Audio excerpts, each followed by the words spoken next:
અમે શાશ્વત ઇન્ટરનેશનલ સ્કૂલમાં ના વિદ્યાર્થીઓ છીએ. અમે ધોરણ 9 ગુજરાતી માધ્યમમાં ભણીએ છીએ. મારું નામ પટેલ પ્રેક્ષા છે. મારું નામ પટેલ રુદ્ર છે. આજનો અમારો ટોપિક છે આપણે પાણી વ્યવસ્થાપન અને સંરક્ષણ.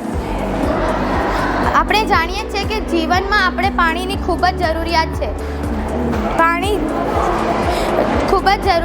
પાણીને અત્યારે બહુ આપણે વાપરીએ છીએ, પણ જેટલું વાપરતા નથી એનાથી વધારે એ વેડફાઈ જાય છે. એના કરતાં આપણે એ જ વેસ્ટ પાણીનું રીયુઝ કરીને કંઈક નવી રીતે એને વાપરી શકીએ છીએ. જેમ કે અહીંયા આ આરો છે. આરોમાંથી 2 પ્રકારના પાણી નીકળે છે. એક સાફ પાણી જે આપણે પીવા લાયક હોય છે, અને એક ક્ષારવાળું પાણી હોય છે જે આપણે ગાર્ડનિંગમાં યુઝ કરી શકીએ છીએ. બીજું એને વાસણ ઘસવા અને કપડાં ધોવામાં પણ વાપરી શકીએ છીએ.